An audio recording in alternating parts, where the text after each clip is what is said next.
रस्सा आणि कालवण म्हटलं की चटकन डोळ्यासमोर येतो तो मटणाचा रस्सा किंवा माशाचं कालवण. पण या मांसाहारी रस्सा व कालवणाला टक्कर द्यायची ताकद असते ते एका शाकाहारी रस्स्यामध्ये. मटकीचा रस्सा. जितक्या आवडीने एखादा मांसाहारी मटणाचा रस्सा भुरका मारत पितो, तितक्याच आवडीने एखादा शाकाहारी ताव मारतो ते या मटकीच्या रस्स्यावर.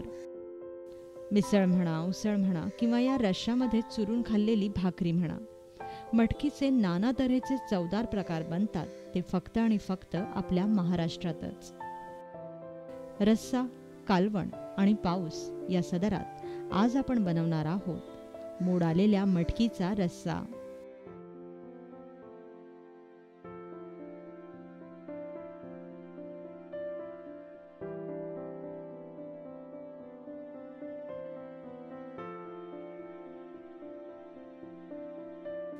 त्यासाठी आपल्याला लागेल 1 वाटी मोड आलेली मटकी, 1.5 चमचा धणे, 2 चमचे जिरे, पाव कप सुक्या खोबऱ्याचे काप, 5 ते 6 सुक्या लाल मिरच्या, 7 ते 8 लसणाच्या पाकळ्या, 1 बारीक चिरलेला कांदा, 1 बारीक चिरलेला टोमॅटो, चवीपुरतं मीठ आणि फोडणीसाठी तेल. सर्वप्रथम मटकीला मोड आणण्यासाठी स्वच्छ धुवून रात्रभर किंवा 8 ते 10 तास मटकी पाण्यात भिजवून ठेवावी. 8 ते 10 तासांनंतर चाळणीवर मटकी उपसून निथळत ठेवावी. मग एका सुती कपड्यात मटकी घट्ट बांधून उबदार ठिकाणी ठेवा.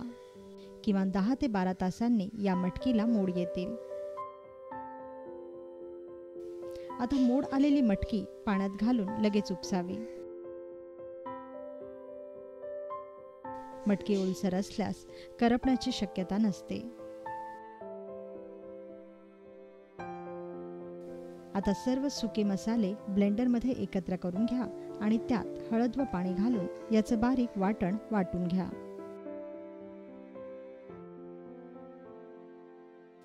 यानंतर कढईत तेल तापवायला ठेवा. तापलेल्या तेलात थोडंसं जिरं घाला. जिरं तडतडलं की मग यात चिरलेला कांदा घाला. मंद आचेवर हा कांदा भाजून घ्या. कांदा भाजला की मग यात चिरलेला टोमॅटो घाला. हा टोमॅटो ही भाजून घ्या. या टोमॅटोचं पाणी होऊ द्या. या टोमॅटोचं पाणी झालं की मग यात तयार केलेलं वाटण घाला व हा मसाला छान भाजून घ्या. मसाल्याचा वास जाईपर्यंत आपल्याला हा मसाला भाजायचा आहे.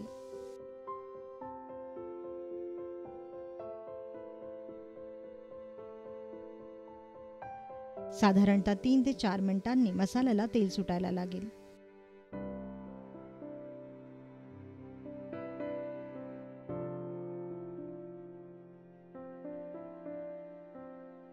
मसाल्याला तेल सुटलं की मग यात मटकी घाला व वरून मीठ घाला.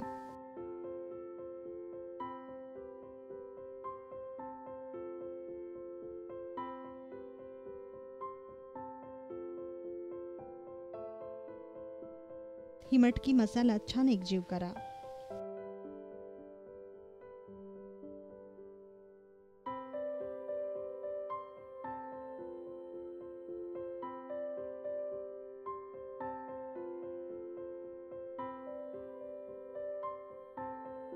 दोन मिनिटं मध्यम आचेवर ही मटकी अशीच भाजून घ्या. यानंतर या मटकीत गरम पाणी घालून ही मटकी शिजू द्या.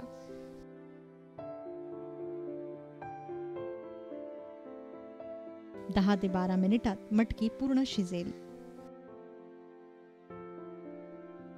मटकी शिजली की समजा तयार झाला मटकीचा रस्सा.